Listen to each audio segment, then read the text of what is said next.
Hello दोस्तों, आपका स्वागत है गोल्डन अपॉर्चुनिटी में। रेलवे की तरफ से एक और अप्रेंटिसशिप की भर्ती का नोटिफिकेशन देखने को मिल रहा है। जैसा कि आप लोग अपने स्क्रीन पे देख सकते हैं, रेलवे अप्रेंटिस भर्ती 2026। और ये जो अप्रेंटिसशिप का भर्ती आया हुआ है, ये भुवनेश्वर की तरफ से आया हुआ है, ECOR की तरफ से। ये जो है आप लोग का अप्रेंटिसशिप का भर्ती, इसमें जो है सिंपली 10th पास वाले अप्लाई नहीं कर सकते हैं। इसमें जो है आप लोग का ITI होना चाहिए, है ना। जिन लोग भी ITI पास कर चुके हैं तो वो इसमें अप्लाई कर सकते हैं।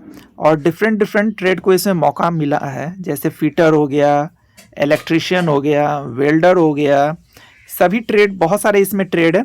तो हम लोग जो है इसमें बात करेंगे किन किन ट्रेड को मौका मिला है, किस कैटेगरी में कितना सीट है और किस यूनिट में कितना सीट है। ट्रेड वाइज, यूनिट वाइज और कैटेगरी वाइज जो है इसमें सीटों को डिवाइड किया गया है ना। तो चलिए चलते हैं सबसे पहले इसके ऑफिशियल नोटिफिकेशन पे, जो कि ECOR की तरफ से रिलीज किया गया है। ये रहा दोस्तों आपके स्क्रीन पे ऑफिशियल नोटिफिकेशन। जैसा कि आप लोग देख सकते हैं, ईस्ट कोस्ट रेलवे, और यहाँ पे देख सकते हैं भुवनेश्वर, उड़ीसा। तो यहाँ पे ये ऑफिशियल नोटिफिकेशन रिलीज कर दिया गया है। इससे पहले जो लोग अभी तक हमारे चैनल को सब्सक्राइब नहीं किए हैं, तो चैनल को जल्द से जल्द सब्सक्राइब कीजिए, वीडियो को लाइक कीजिए और दोस्तों के साथ शेयर कीजिए, ताकि हमेशा आपको लेटेस्ट और इन्फॉर्मेशन आप तक पहुँच सके, है ना। तो आप लोग यहाँ पे देख सकते हैं, centralised notification for engagement of act apprentices over ECOR for the year 2026-27। यहाँ पे आप लोग का जो फॉर्म फिलअप होगा वो 26 अगस्त से लेकर के आप लोग का लास्ट डेट जो है 15 सितंबर शाम के 5 बजे तक रहने वाला है। तो ये देख सकते हैं डेट वगैरह दिया गया, और ज़्यादा दिन नहीं है, लगभग जो है आपके पास 20 दिन के अप्रॉक्स में है ना। तो 20 दिन आप लोग को दिया गया है यहाँ पे फॉर्म फिलअप करने का। अब हम लोग जानेंगे कि इसमें जो है आप लोग का क्या एज का क्राइटेरिया रहने वाला है। तो यहाँ पे देखिए, एज का जो क्राइटेरिया आप लोग का काउंट होगा वो क्लोजिंग डेट को काउंट होगा 15/9/2026। ये आपका जो है क्लोजिंग डेट तक काउंट होगा। और इसमें जो है जनरल कैटेगरी के जो एज को काउंट किया जाएगा, वो जनरल कैटेगरी का जो मैक्सिमम एज होगा वो 24 ईयर्स होगा, है ना। 24 साल तक आप लोग अप्लाई कर सकते हैं जनरल कैटेगरी से। वहीं अगर हम लोग OBC कैटेगरी की बात करें, तो OBC कैटेगरी को जो है 3 साल का छूट दिया जाता है, यानी कि 24+3 यानी 27 ईयर्स तक जो है आप लोग को यहाँ पे फॉर्म अप्लाई करने का डेट रहेगा, एज रहेगा, है ना। तो 27 साल तक आप लोग फॉर्म अप्लाई कर सकते हैं। वहीं पे हम लोग बात कर लें SC या फिर ST का बात कर लें, तो SC ST को जो है कितना साल का छूट रहता है, 5 साल का, यानी 24+5 यानी 29 साल तक इनको फॉर्म अप्लाई करने के लिए दिया जाएगा, है ना।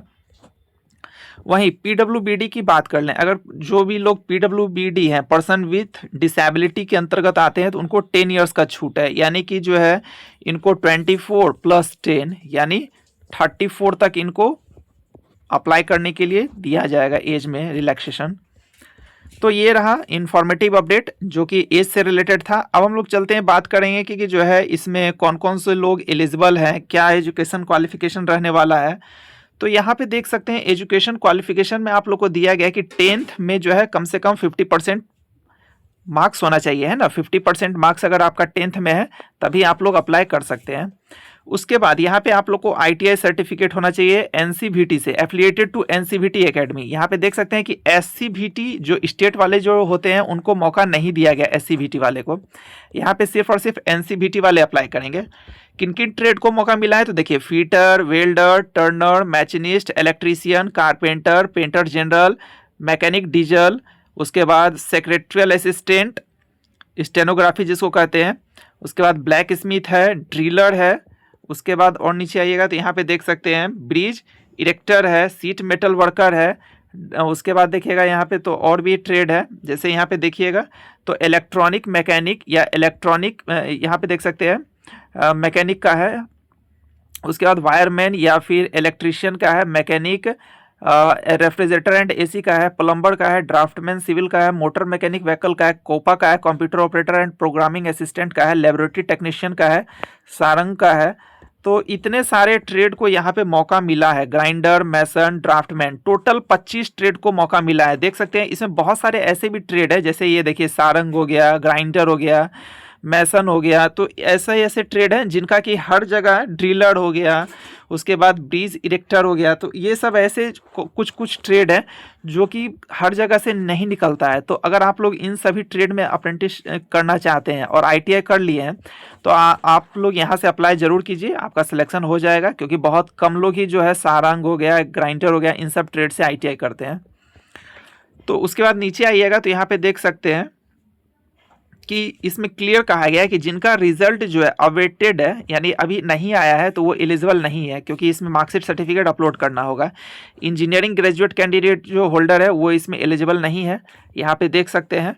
और यहाँ पे जो है मेडिकल लेबोरेटरी टेक्नीशियन जो पैथोलॉजी है उसमें 12th पास अगर हैं आप लोग, फिजिक्स केमिस्ट्री बायोलॉजी से, और 50% मार्क्स है 10th और 12th में, तो आप लोग इसके लिए अप्लाई कर सकते हैं। इसमें आईटीआई कंपलसरी नहीं है, ये ध्यान रखिएगा। उसके बाद सिर्फ और सिर्फ वही ट्रेड है। उसके बाद और नीचे आइएगा तो यहाँ पे देख सकते हैं कि आप लोग को जो है दिया गया है। अब यहाँ पे बात कर लें फ़ी का, तो यहाँ पे जनरल ओबीसी वाले को 100 रुपया का फ़ी लगेगा। यहाँ पे देख सकते हैं जनरल ओबीसी वाले को 100 रुपया का फ़ी पेमेंट करना है। एससी एसटी पीडब्ल्यूबीडी ओबीसी वाले को कोई फ़ी नहीं पे करना है ना, इनको छूट मिला है पेमेंट से। उसके बाद बात कर लेते हैं कि इसका मेरिट लिस्ट कैसे बनेगा। तो इसका में ध्यान दीजिएगा कि इसका जो मेरिट लिस्ट बनेगा वो आप लोग का जो है 10th के परसेंटेज के बेसिस पे और प्लस आईटीआई के परसेंटेज, आईटीआई इसके परसेंटेज के बेसिस पे जो है बनेगा। इस दोनों को जोड़ के 2 से डिवाइड लगा दीजिएगा, तो जो फाइनल निकल के आएगा एवरेज परसेंटेज उसके अकॉर्डिंग बनेगा। इसमें आप लोग को बताया गया है कि यहाँ पे कोई भी रिटेन या फिर वाइवा नहीं होगा, डायरेक्ट आप लोग को परसेंटेज के बेसिस पे ही आप लोग का सिलेक्शन होगा। उसके बाद आप लोग जो है परसेंटेज जब फिलअप कीजिएगा फॉर्म में, तो यहाँ पे देखिए फिलअप कैसे कीजिएगा। यहाँ पे क्लियरली मेंशन किया गया है कि बेस्ट ऑफ 5, इसमें इंक्लूड जो ऑप्शनल और एडिशनल सब्जेक्ट होता है और अल्टरनेट सब्जेक्ट होता है उसको भी इसमें जो है मस्ट बी इंक्लूड, इनको इंक्लूड करना है। बहुत सारे यूट्यूब पे बताया जा रहा है कि जो है 5 सब्जेक्ट है और एक इंग्लिश जो है एडिशनल में है, तो इंग्लिश का मार्क्स इसमें ऐड नहीं कीजिएगा, बेस्ट 500 पे आप लोग जो है अप्लाई कीजिएगा। लेकिन देखिए सिलेक्शन, ये जो आप लोग का नोटिफिकेशन मेंशन किया गया, नोटिफिकेशन में क्लियरली मेंशन किया गया कि बेस्ट ऑफ 5 आप लोग को जो है नहीं डालना है, आप लोग को जो है एडिशनल और ऑप्शनल सब्जेक्ट भी इसमें इंक्लूड करके ही देना है। यानी आप लोग का जो है 500 तो ये हो गया जो कि आप लोग का जो 5 सब्जेक्ट का है, प्लस इंग्लिश का जो सब्जेक्ट है जो कि 100 मार्क्स का है, तो 600 हो गया। आप लोग का 500 कहाँ रहा, है ना। लेकिन अगर आप लोग की इच्छा है कि हमको 500 ही डालना है तो 500 डालिए। लेकिन अगर डीवी के समय में प्रॉब्लम कर दिया, अगर वो लोग इस नोटिफिकेशन को अगर वहाँ पे आप लोग के सामने दिखा दें और कहें कि पढ़ो यहाँ से लेकर के यहाँ तक क्या लिखा हुआ है, तुमने 500 डाला है लेकिन यहाँ पे लिखा हुआ क्या है ये पढ़ करके हमको सुनाओ, और जब आप पढ़िएगा तो आपको खुद ही शर्म लगेगा कि यहाँ पे क्लियरली मेंशन किया गया है कि यहाँ पे जो है not to be best of the 5 approach, यहाँ पे क्लियरली मेंशन किया गया है कि आप लोग का जो है 5 सब्जेक्ट नहीं डालना है, एडिशनल और ऑप्शनल सब्जेक्ट को भी इंक्लूड करके ही देना है। तो नोटिफिकेशन के अकॉर्डिंग तो आप लोग का 600 हो जाएगा। अब बाद बाकी आप बहुत सारे लोगों को मन है कि हमको 500 ही डालना है, क्योंकि 500 डालने से उनका परसेंटेज 1 या 2% इंक्रीज कर जाता है। तो 1 और 2% इंक्रीज करने के लिए अगर आप लोग 500 डाल रहे हैं तो देख लीजिए, बाद में अगर आपका सिलेक्शन होकर भी नहीं होता है तो फिर उसके रिस्पॉन्सिबिलिटी तो आपकी ही है।